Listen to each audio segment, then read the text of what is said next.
Sweet Amityville, Phil. These are trying times for the supernatural and paranormal. So many TV shows and podcasts. In time like these, we need more horror hosts like Shauna and Vicky on Geeks Paranormal on ParaX Radio on Wednesday nights. Gosh, Fox, you are so right. I love those geeks. Shauna and Vicky. Does geek stand for something? You know it, my creepy companion. Geek stands for General Ectoplasm Exposition Knowledge Society. Wow. Do they speak to inspirational ghosts and give information on hauntings around the world? Do demons vomit pea soup? That's Vicky and Shauna. They're the go-to ladies of the paranormal. I'd trust them to investigate anything. Oh, I know. Why, if we were abducted by UFOs and taken into space for probing, I want Sean and Vicky to save us from some X-Files action. Some extraordinary X-Files action. And if Bigfoot abducted us, stole us away to some remote Yeti cave, and forced us into making venison and pine needles ectoplasm pie with a dash of banshee wailing, I'd want Sean and Vicky to give us the recipe for some good old ectoplasm pie. Now, that would be some peppery paranormal pie. Yum. And if we were possessed by a horde of hell demons, guess who had one exorcising the spirits? Sean and Vicky, am I right? Damn skippy, foxy lad. Listen to those wonderful hosts of the paranormal on ParaX Radio at 9 p.m. on ParaX Radio, exploring the paranormal with the geeks. We're Phil and Fox on What Are You Afraid Of? Horror and Paranormal Show on ParaX Radio on Friday nights at 9 p.m. Your source for everything paranormal. ParaX. Red, where are you going? I'm going back to the Paranormal View, back where I belong. Please, take me with you.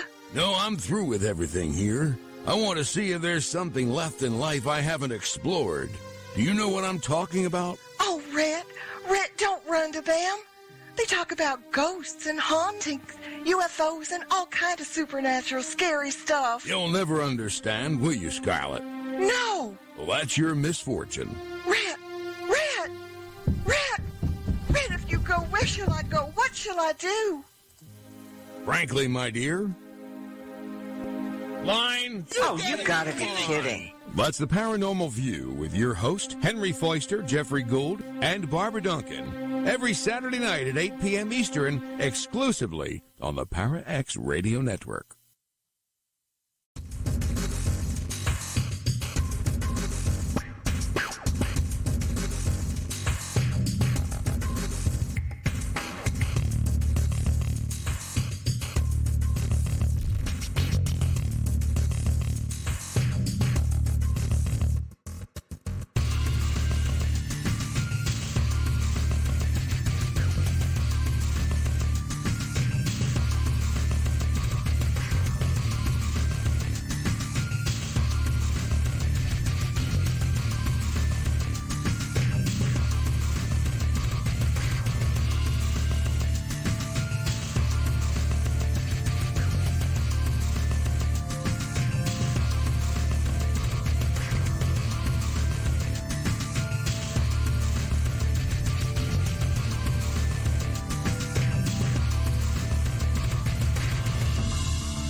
Hi, this is Barry Fitzgerald, and I'll see you in the shadows.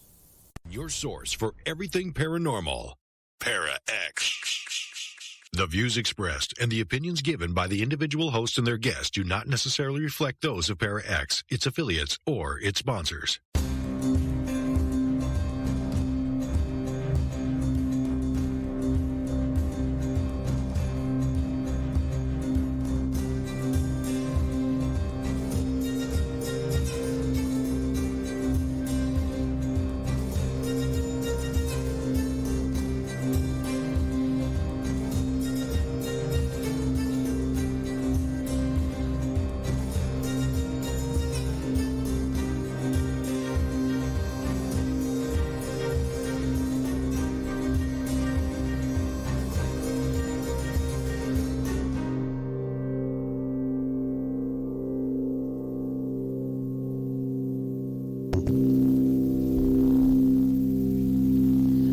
Welcome to another Monday night here on the Shadows Radio. I am Rebecca. And I'm Bill. We are excited to have everybody here. Woohoo! Look at my excited face. That's yeah, but nobody can see it. We're on the radio. They can see my excited face. It's coming through in my voice. I learned that at vocal school. Okay. I didn't go to vocal school, but if I had gone, they would have taught me that. To project Well, at least you would have learned something. speech. I didn't learn squat. Well, happy Monday, everybody. And don't forget, our chat room is open. Do not be afraid to hit on chat now. And you're on the ParaX Network page. And join in, ask questions, make funny faces. Yes, and everyone tell Cece hello and to stop setting stuff on fire. She's setting things on fire all over the place. Oh, my gosh. What? So how are you, Miss Rebecca? I am peachy and keen and fun and fine and stuff. All the above. It's going to rain on Halloween, so I'm kind of bummed out. I'm kind of mad that you told me that before the show. Like, you couldn't have waited till after the show? Nope. Could have at least pretended to be happy. I am Mr. Doom and Gloom. Seriously. Yeah. Well, what are you going to do? If it's going to rain, it's going to rain, but... I remember it being like 50 degrees when I was a kid and having to wear like a parka over my costume. So you walk up to the house and be like, trick or treat. And they'd be like, oh, what are you? And you do like the flasher thing where you open your curtain. Like, I am a fairy. And then you close your curtain and you run to the next house. I remember that. Like, so I don't know. Weather's always been a pain in the butt. Absolutely. Well, it's going to be 70 degrees out, but rain. Yeah. Well, hopefully it'll clear out. Yes, maybe it'd be like that little drizzle where you can kind of ignore it and be like, oh, it's not raining. It's fine. Yeah, you get a little umbrella and your costume hides the rest. Yeah. So, we're going to have a fun conversation pre-Halloween night. Death. Destruction. Murder. Well, I was looking up the subject because our show is based on the paranormal and historical. And, I don't know why. Before. What? I said, hold on before you jump in all that. Okay. So if you follow us on Podomatic, Podbean, Google Play, any of those things, we did actually update all of our on-demand shows up through the end of August. So I told you, we always put the on-demand stuff on a little bit of a delay. That way you kind of forgot that you heard it, and then you can go back and listen again. So they are now updated through the end of August, which is great. Well, I lost you on the Podomatic. Is that like a Podomatic? It's one of our streaming services where you can download the show. I'm going to have to learn more. Well, I'm new at this. If you go to theshadowsradio.com, they're all in a big list right there. You can just pick the one that sounds at least scary. Oh, okay. And for the Apple fans? It all works on the Apple fans? We are on iTunes, Apple Play, whatever the hell it's called now. Okay. Yeah, because I've heard some people had some problems with their Apple stuff, and they figured it out since, so. But that's good.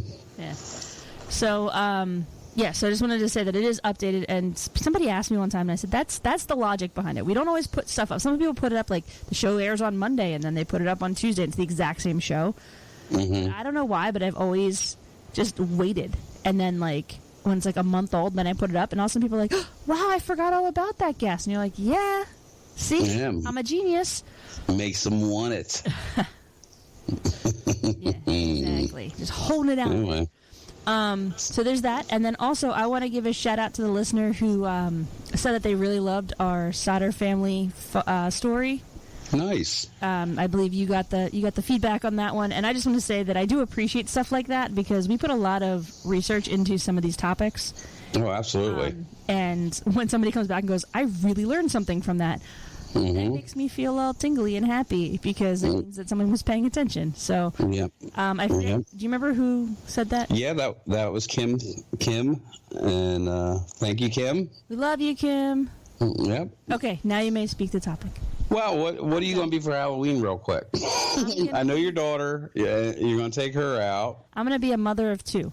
And the baby's going out too. Okay. The baby is going as a Cabbage Patch doll, which is the freaking cutest thing I've ever seen. And my daughter is Little Red Riding Hood, and my husband is going to be the Big Bad Wolf. So, well, okay. There's like a whole thing happening there, but I don't usually do costume because I'm usually like handing out the candy. That's true. Yeah. So, I usually hand out candy in costume. Yeah, I'm not that dedicated. Man, my son wants to scare everybody. There you go. He's 15. What do you want? So he's just hoping they'll drop their candy so he has an excuse to eat some. Yeah, well, that is him. Yeah. So, all right. Well, on to the topic of the night. Anyway, pre-Halloween, We're not going to bore you with the story of Halloween, and we all pretty much know where it came from, where we're at right now, but we can clarify that at a later date. But I thought it'd be interesting to talk about serial killers. And like I told you earlier, I'm not talking about Count Chocula, because we both like that, but we focus a lot on the historical and the paranormal, and this may be a little bit of both, because it's true stories, and it depends on how you look at it. It could be paranormal. So this is a story of Jack, Herman, and Jane. They sound nice and innocent, don't they? It sounds like a 70s musical troupe. Like Peter, Paul, and Mary. Yeah, exactly. Well, Jack, Herman, and Jane were all serial killers. Oh, and yeah, kumbaya there. So we're going to start off with Jack, who is also known as Jack the Ripper. Dun dun dun dun dun. Jack, we all have heard the story about Jack the Ripper, but Jack the Ripper terrorized London in 1888, killing at least 5 women and mutilating their bodies in an unusual manner, indicating that the killer had a substantial knowledge of the human anatomy. The culprit was never captured or identified, and Jack the Ripper remains one of England's and the world's most infamous criminals.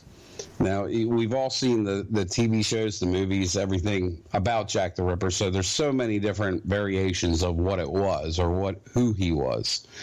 And but you got to figure this is 1888, so you didn't have forensic files, you didn't have DNA, you didn't have anything. You just had, Sherlock Holmes guessing, this is what happened. So all 5 killings attributed to Jack the Ripper took place within a mile of each other, or in the Whitechapel district in London's East End, from August 7th to September 10th of 1888. You didn't branch out at all? He just wanted to keep it all nice and tight together? Well, it didn't have the subway or anything, so, he probably got tired. Several other murders occurred around that time period, have also been investigated as the work of the Leather Apron, another nickname given to the murderer. So, a number of the letters were allegedly signed by the killer to London's Metropolitan Police Service, often known as Scotland Yard, taunting officers about his gruesome activities and speculating on murders to come.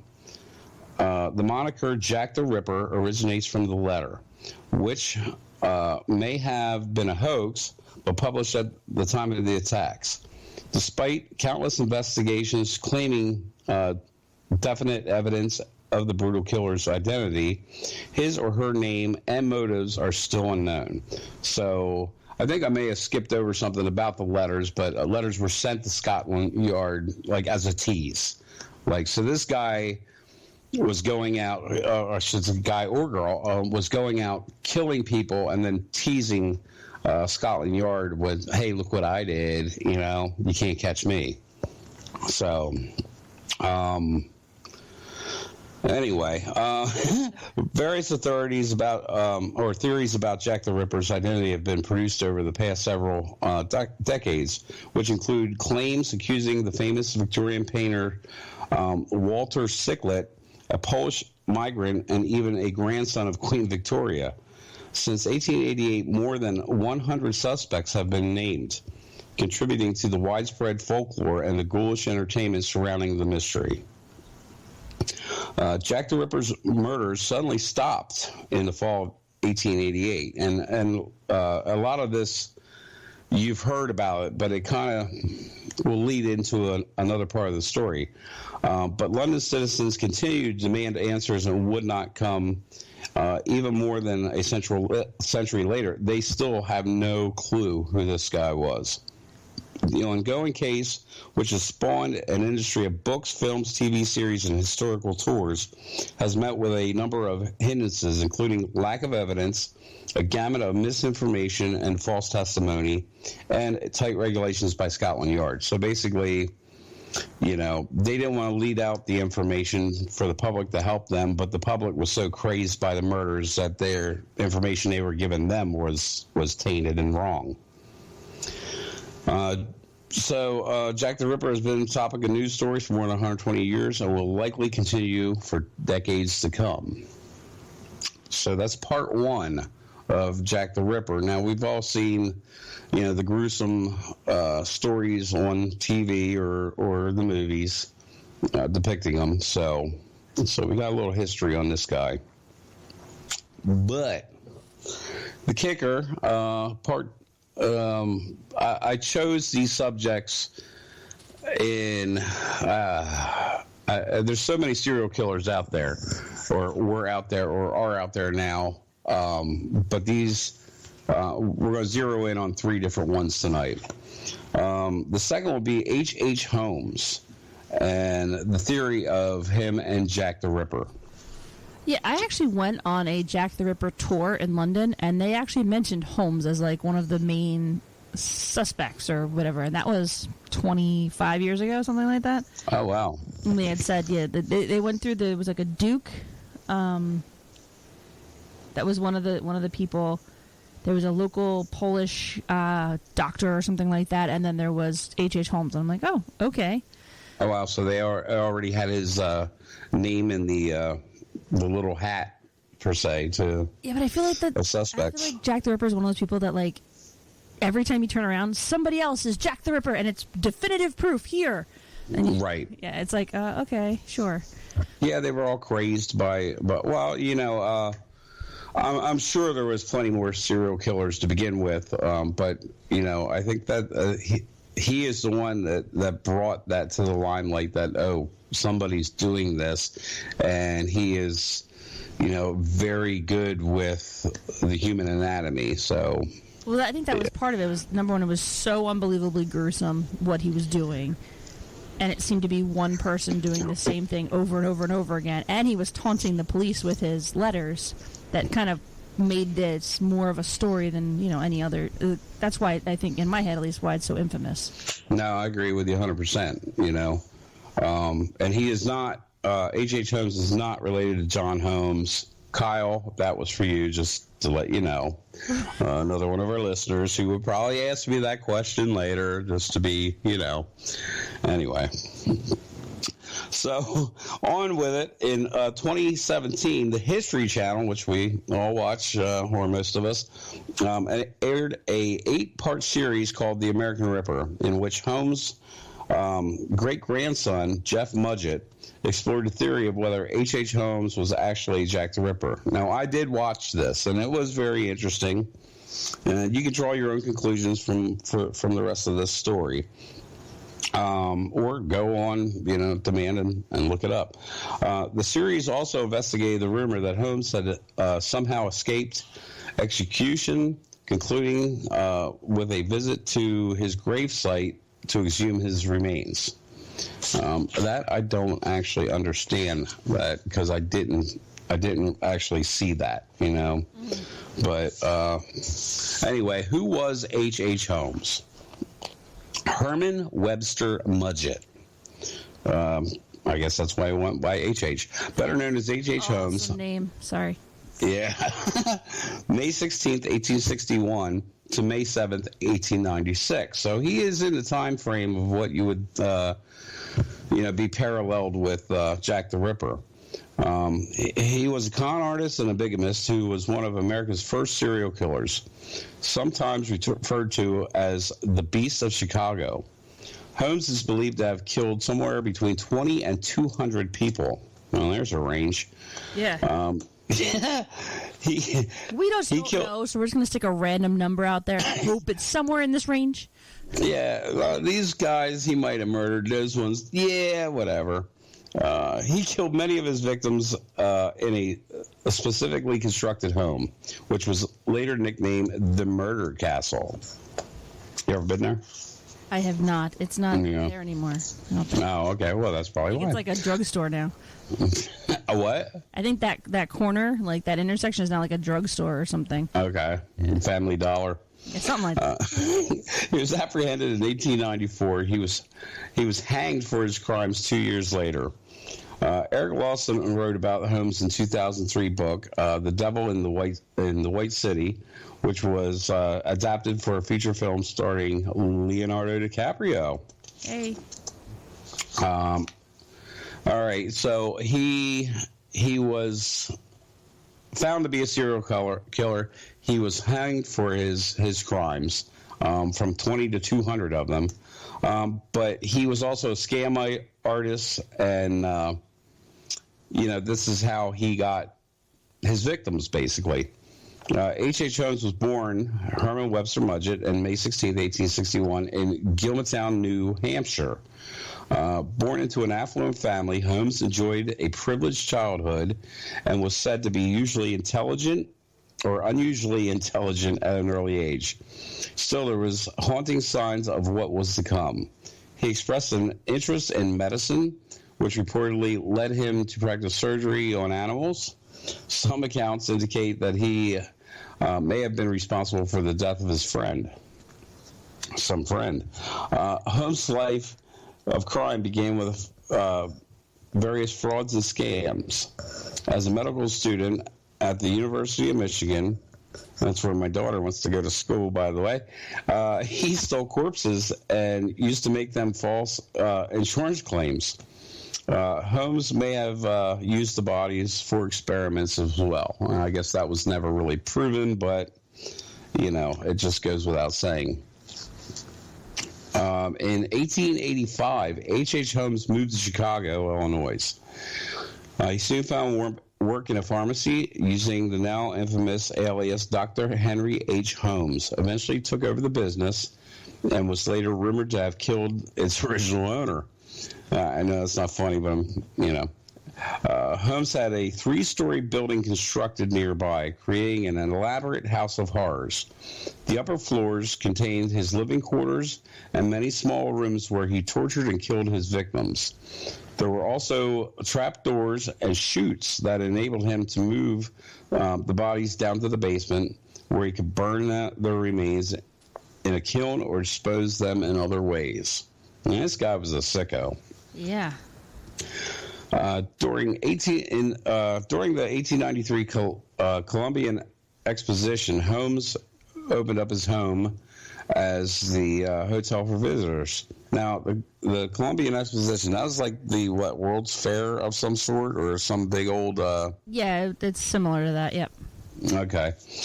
Many guests did not survive what became known as the Murder Castle. And that just reminds me of that cockroach commercial. Roaches check in, but they don't check out. That's not nice. Yes, that's not funny. Many of these victims, no one knows for certain how many there were, but there were women who were seduced, swindled, and then killed.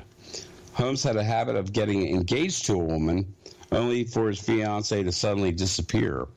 Other victims were lured by the offer of employment. So he was getting people no matter how. He had a lust for killing.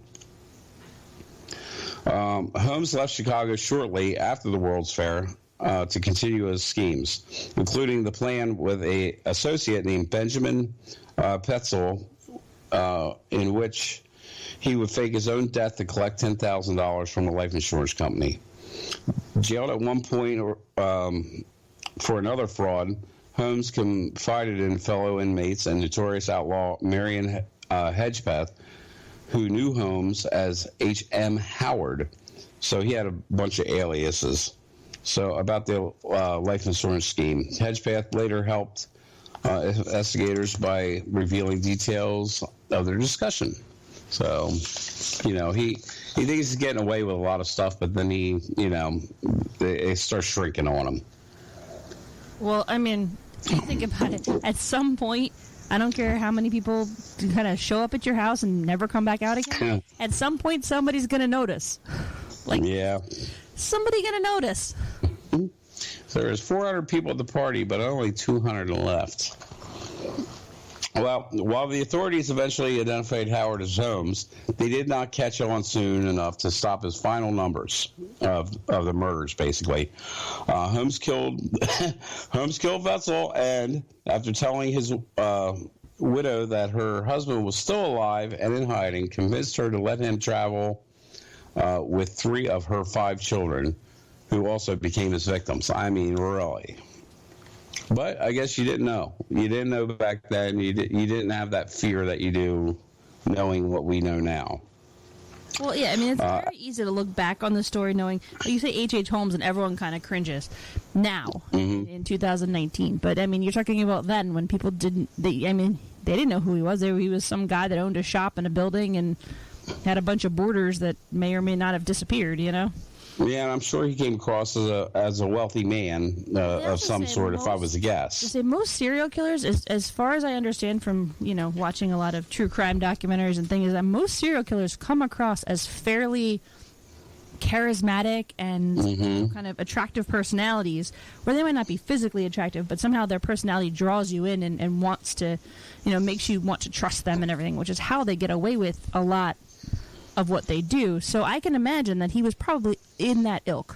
Probably was a fairly charismatic man who was able to get people to kind of believe. Do you want to just roll with me and let me take your kids with me? That's awesome. Got it. I'll take care of you, I promise. Yeah. Yeah, confident and cocky, and I get it. Yeah, you do see that pattern when you come across the different names of serial killers, and as you say, you watch the true life documentaries, and you kind of see a pattern of that. They had a way of sucking you in. So.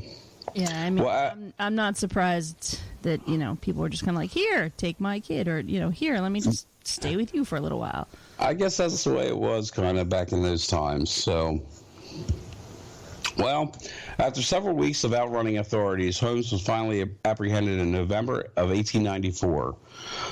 During his time in custody, he gave numerous stories to police, once admitting to killing 27 people. Convicted in 1895, Holmes appealed his case but lost. The estimated of the number of total people H.H. Holmes killed ranged from 20 to as many as 200 victims, as we said, a total that would dwarf those of other murderers who followed in his bloody footsteps. H.H. Holmes died on May 7th, 1896, when he was hanged for the Wetzel murder. He was buried in Philadelphia, Pennsylvania. Hey. Yay! Woo! So, you do cemetery tours in Philly, is that correct? I've been on some, yes. Yeah. Do you know what cemetery he would be located in? Because I did not look that up. It is in the Holy Cross Cemetery in Lansdowne. Oh, wow. Shockingly. I used to live right around the corner from there. Aren't you a plethora of knowledge? Google is your friend. Yes. The grave, however, is unmarked, so don't go looking for it. Yeah, right. No, seriously, it is. So it's in Section 15 of Holy Cross Cemetery. Just off of Lazarus Avenue, which is a walking path. It's lot 41 in the section. It's got a tilted down, kind of worn around stone, but the actual grave is not marked. So H.H. Holmes, is kind of in that space. So if you want to go say hi and visit, that's where he's sitting. Yeah, he's hanging out there. Mm-hmm. Now I kind of want to go drive by. I'm bookmarking this because I would like to go drive by there and see if. Well, maybe we should take a road trip one day. Get our selfies for the Shadows page. There you go. We'll take we'll take an H.H. Holmes selfie in the unmarked grave here. Here's a big plot of land that he might or might not be under. Oh my. Yeah. Okay. Do we want to keep going with this, or do we break it and come back to it, or what do you want to do there, boss? Let's take a break. We'll be right back. You listen to the Power X Radio Network. We'll be right back.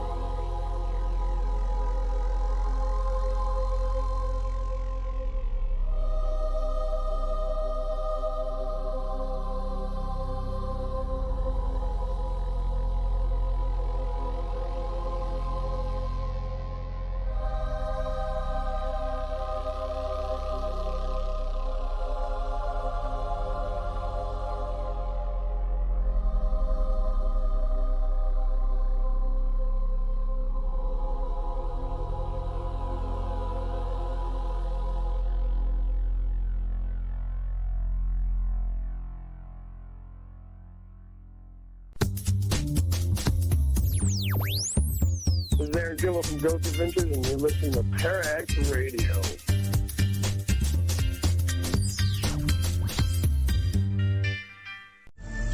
From the author of the Ghost of Hollywood series and Workplace Spells comes a book for all lovers of pets. Animal Spells and Magic by Marla Brooks. Learn how to choose your next pet according to their astrological sign. Explore animal superstitions. Learn 25 magic spells for your pets and get instructions on creating your own spells. Learn who to call upon and what to use to cast these spells. Includes special chapters by Reverend Tim Shaw, Psychic to the Stars Kenny Kingston, Psychic Medium Victoria Gross, Animal Communicator Dinah Roseberry, and Shaman Willie Windwalker Gibson. This is the perfect book for all animal lovers. Animal Spells and Magic by Marla Brooks. For details on how to get your copy of this amazing new book, go to www.schifferbooks.com or check out Marla Brooks online at www.marlabrooks.com. This would make the perfect gift for the animal lover in your life. Go to www.schifferbooks.com or ask about it at your local bookstore. But remember, we'll always see you in the shadows. Paramount, Paramount, Paramount, Paramount, Paramount.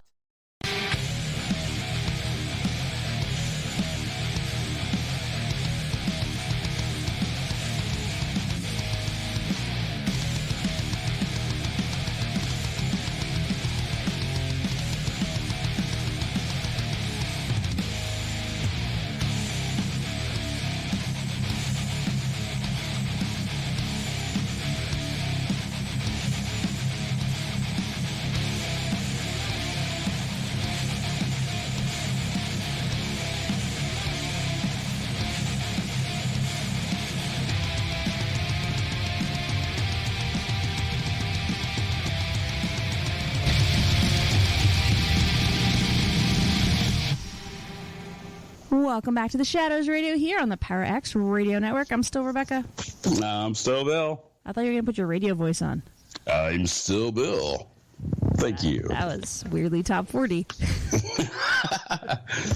So we've been talking about serial killers here, and we talked about Jack the Ripper and H.H. Holmes. So something you said, before we get into the next one on your list, something you said while we were off air was actually really interesting. So you said that, when you're going back and, you do the research is one thing, but then you go back and actually kind of read through it and think about it. You don't see the parallel between Holmes and Jack the Ripper. Is that what you said?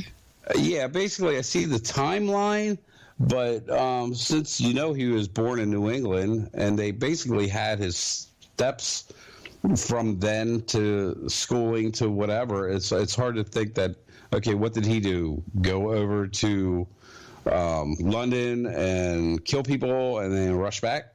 So it's a good theory, it's a good thought, but I'm now thinking, okay, they are two different people.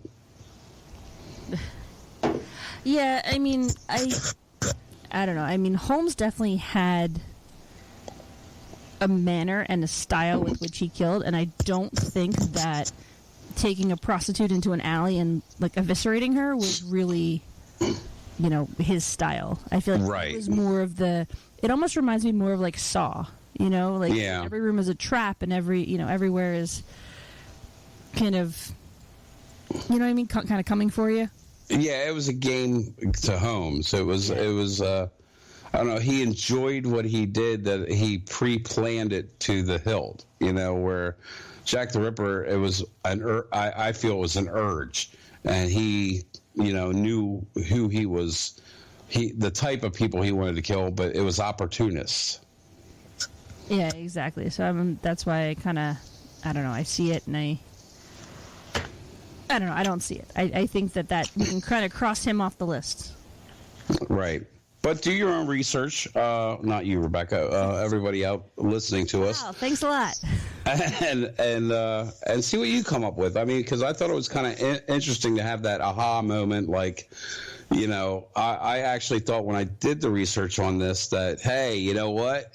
This guy was him. But then as you read on and on and on and then put the timelines together, it was just like, I don't know about that. Yeah. I'm just trying to process and think at the same time, and it's kind of short. I know. Yeah. No, I think I'm in agreement. I feel like people sometimes reach for some of these theories. They're like, "Oh, this sounds vaguely close to the old thing that you just said. Therefore, Right. it must be together." And it's like, no, that doesn't.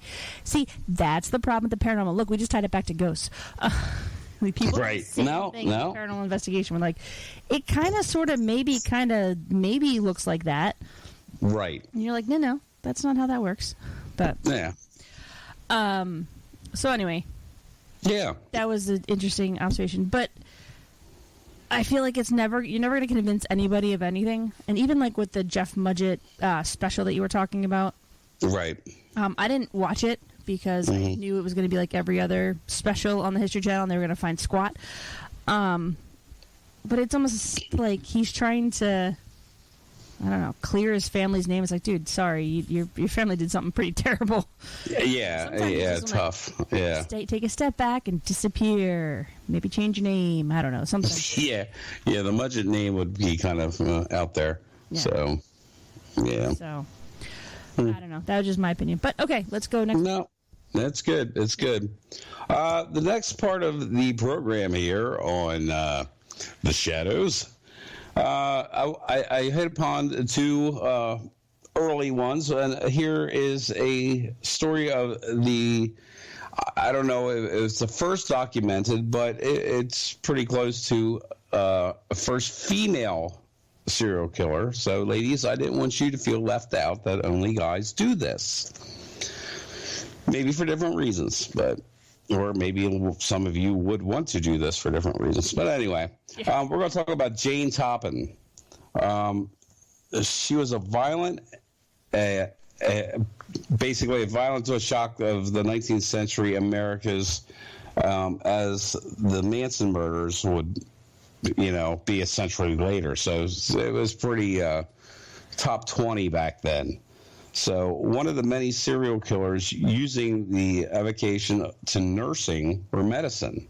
Jane Toppin was a nurse who had access to both medicine and victims with little or no supervision. Many experts attested Jane Toppin was less a programmatic serial killer than simple as an insane woman whose access to medical resource enabled her to end life in double digits. So there's your parallel. Okay. Now, yeah, serial killers are insane, but, That's kind of, yeah. Yeah, it goes hand in hand, but I don't even know how to explain that. But basically, they were saying that she was more insane than an actual serial killer, but they're the same thing. Toppin used her medical resources to experiment on patients with fake charts using a I don't even know what that word is. Stringent and atrophy. Now, nurses, you're probably all gonna, shoot me for really screwing that one up. But she was dubbed the Angel of Death from later newspaper reports. Toppin topped over 70 victims in her New England hunting ground. There's that New England thing again. Sorry, Eric. Getting private income from members of the public as private nurse and earning respect as a ward sister. Jane Toppin has institutional credibility in an era when public knowledge of criminal medicine was rare, which, we hit on that earlier. This isn't something that you read about or seen every day in the papers. Yeah. She was born Honora Kelly in 1857. Jane Toppin was the name of her life evolved into. Who knows who Honora Kelly might have been? Jane's birth father and sister went insane. So there's the family trait. Jane wasn't far behind. Adopted by the Toppins from a Boston orphanage at the age of 5, Jane was raised in the shadow of her pretty and privileged foster sister. Jane's memory of her mother's abuse would come back to haunt them. So here we already set the stage for a problematic adolescence. Yeah.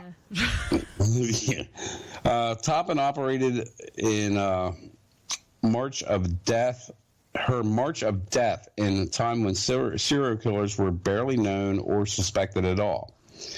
And only Jack the Ripper, here we go, and the case of Holmes and the Death Castle in Chicago were the main references. So we're all talking in the same time period, a little bit after.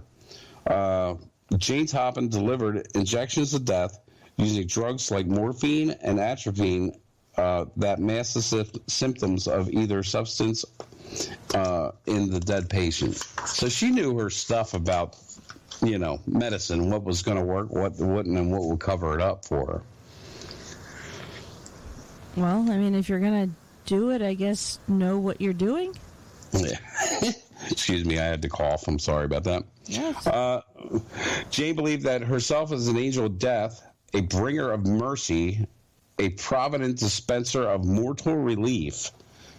Jane Toppin selected victims who could be helped into the next world at her prompting. So she was actually thinking that she was like a prima donna, like she was an angel, like she said, an angel of death. Jane, she had evidence enough mental instability that her trial for murder returned a verdict of not guilty by reason of insanity. The broad duties of a nurse in that era included prescription and administration of drugs. She, often unmonitored and unsupervised by physicians, she'd get away with that. A hospital and its patients will be in the physical charge of the nurses and the orderlies. Only physicians directly attending the patients might countermand their deaths or deeds or statements. So basically, there was nobody looking at what they were doing, except for a few people who might stumble upon, if she didn't hide it. The charts were trusted sources of data for any patient, and the system expected its employees to faithfully report their treatments. But Jane Toppin creatively changed in the dosage and in the course of treatment radically, so she did whatever she wanted to do. Toppin would climb into bed with her dying victims and flirt with their medications to bring them back to life or extinguish them forever with the power of her poisons. Did you just say flirt with their medications? Yep. She would flirt with them. Basically, she would change them at will. If she wanted to make somebody die, she'll do it. If she wanted to bring them, right on that edge, that was her mental state. That's what she wanted. Yeah.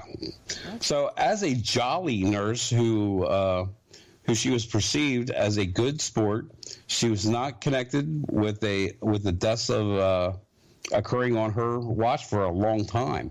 The patients who died on her watch had significant ailments that masked the real causes of death. So, they were, probably had diseases of the day, like common cold and tuberculosis. 1901, Jane had become an earmark of death, a harbinger of murder. Too many deaths, too many dead friends, dead parents, relatives, and acquaintances led police to question her and apprehend her.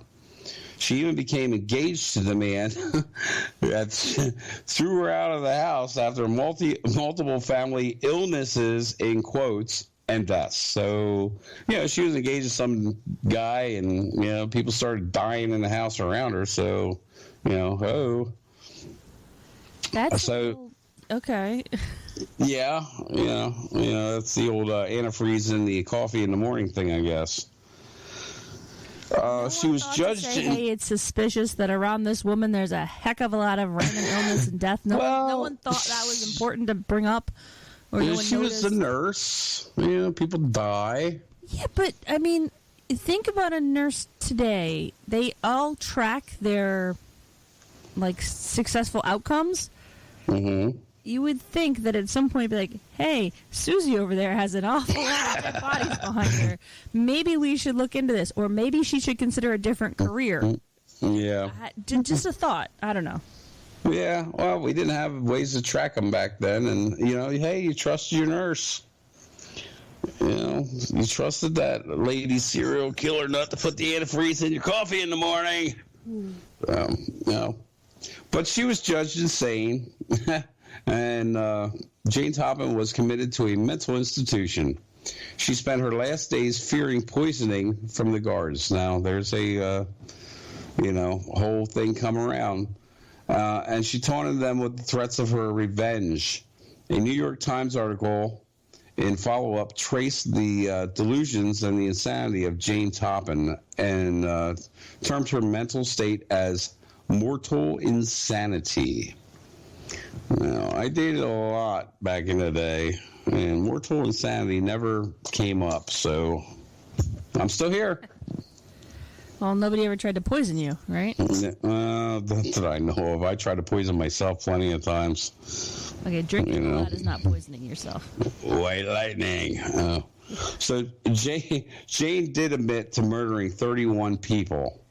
She says, of her acts that she wanted to have killed more people. I mean, she's a happy person.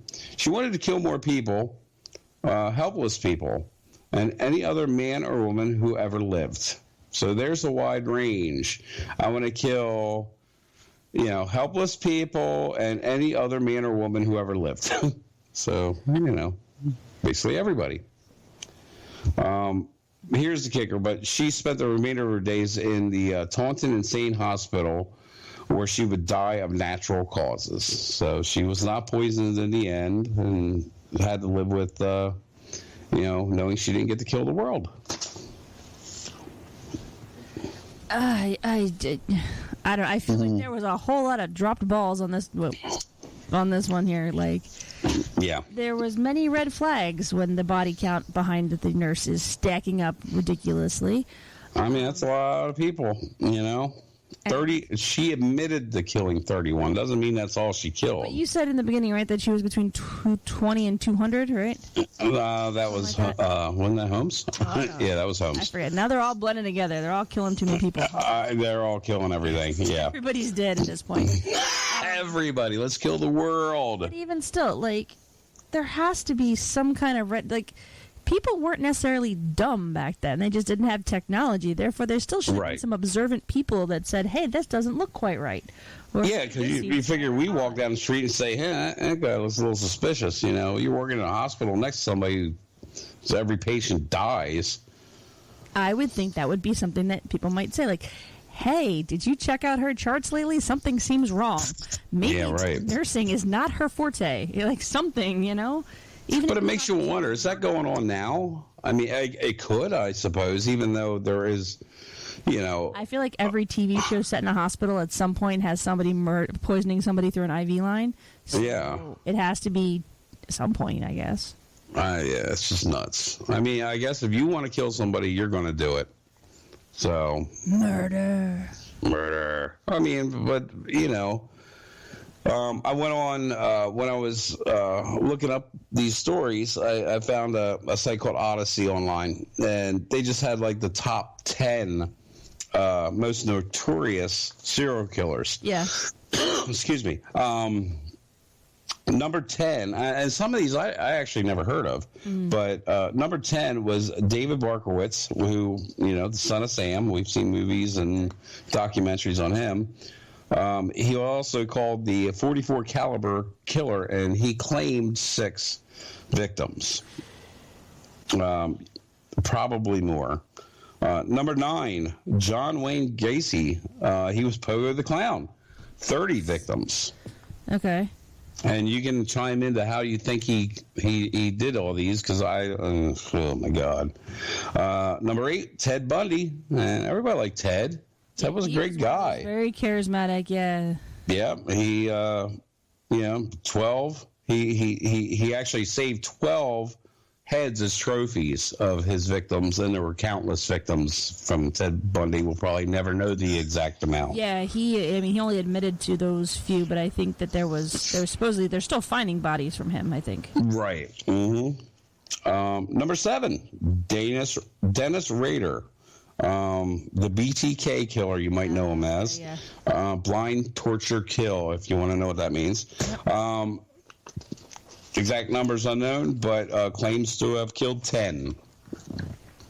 Okay. Number 6, Tommy Lynn Sells. Now, I never heard of him, but he claimed 70. 70. So he's 70 victims. And do I have that written down? Tommy Lynn Sells. Tommy. Yeah, I didn't. He had definitely ways of doing that. Number 5, Richard Ramirez. Now, I heard of him. Yes. 14. Okay. 14 people. Number 4, Donald Gaskins. Never heard of him, but 8. He killed 8. He was on the highway murders. Now, I did hear that, and I guess that's how I put that together, but he was the highway murders, vagrants or hitchhikers, mostly. Number 3, Edward Kemper. He was 6'9", 300 pounds, and he had an IQ of a genius 140. Wow. Yeah, and apparently he killed 8. Okay. So they say.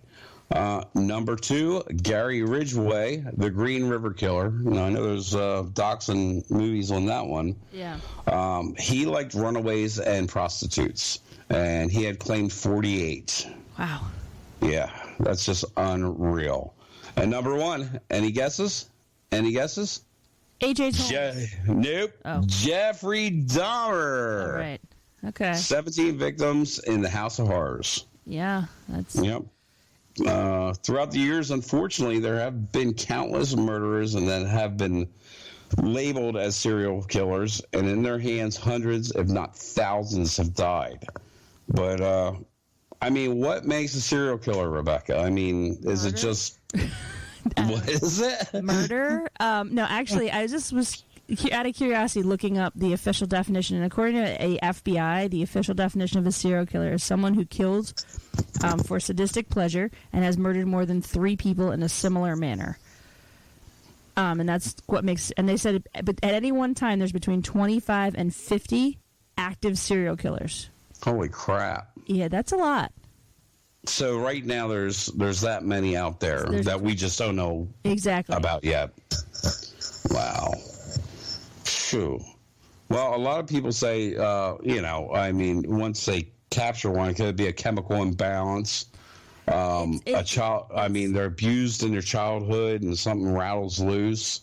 Yeah, there's definitely screws loose. I don't know exactly which screws are loose. I'm not, up on my serial killer mental status, but I mean, there's definitely things loose and rattling around in there. But I mean, it is like that perverse pleasure that comes with, taking a human life, and that's kind of what pushes them. Or some of them do it, because they like the chase.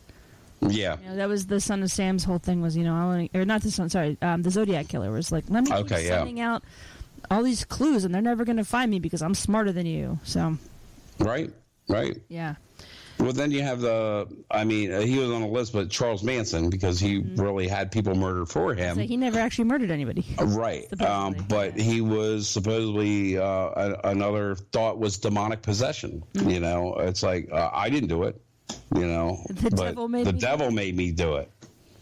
Yeah.